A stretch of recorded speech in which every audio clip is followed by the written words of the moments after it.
This little thief who stole from her classmates while pretending to be holy.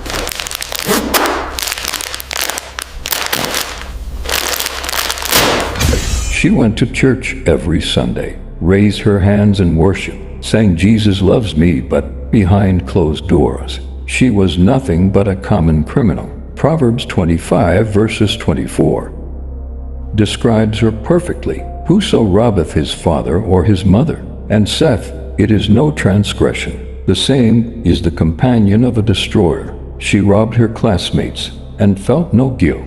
Please, Lord, I can tell you why I took the food. I didn't want to be bad, but I was so hungry every day. My nanny, Miss Ruth, she was supposed to give me breakfast and pack my lunch, but she never did. Every morning, she would eat in front of me and say children don't need to eat like adults. I won't give you food again since your dad doesn't want to increase my salary. Leave here!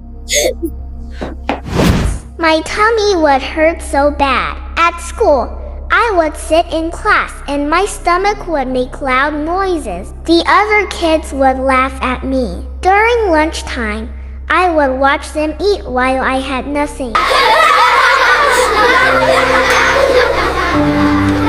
Sometimes I felt so weak I couldn't even hold my pencil properly. So when they weren't looking, I would take just small pieces from their bags. Just a little bit, just enough to make the pain in my stomach stop.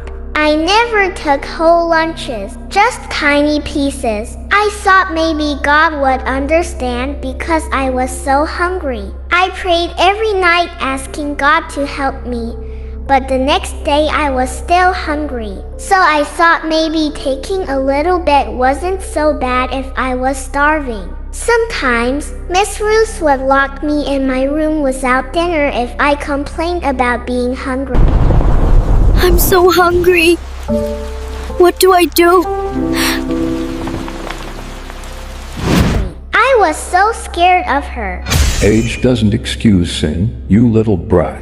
Matthew 15:19 reveals the truth. For out of the heart proceed evil thoughts, murders, adulteries, fornications, thefts, false witness, blasphemies. Even a child's heart can produce theft. She chose sin over trust in God. Enough, you accuser of the brethren. Enough. Wow!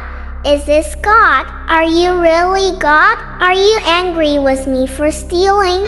Yes, child, I am the God you pray to every night when your stomach hurts. And yes, stealing is sign. Tell me, precious one, why didn't you tell your parents that Miss Ruth was starving you? She said if I ever told my mommy and daddy, she would put poison in my food and kill me. She said nobody would believe me because I was just a child. And besides, my mommy and daddy were never home. Daddy left for work at 5 in the morning before I woke up. Mommy came home at 11 at night when I was already sleeping. On weekends, they were always on their phones or computers working. There was never time to talk to them. I tried once to tell Daddy I was hungry, but he said, "Not now, sweetheart. Daddy's busy with important work," and called Miss Ruth to come and take me to the kitchen. I tried to hug Mommy and tell her about Miss Ruth, but she was on a phone call and she just patted my head and walked away. So I felt all alone. I thought maybe if I prayed harder, God would make Miss Ruth nicer. But every day was the same: no breakfast, no lunch, and sometimes no dinner. I started thinking maybe God didn't hear little girls' prayers. I heard every prayer. Precious mercy. I collected every tear you cried in your bed at night. Psalm 56:8 declares, Thou tellest my wanderings. Put thou my tears in thy bottle. Are they not in thy book? Every tear is recorded. Every cry is heard. And yes, stealing is sign. But Matthew 18:6 declares, My judgment on those who cause children to stumble.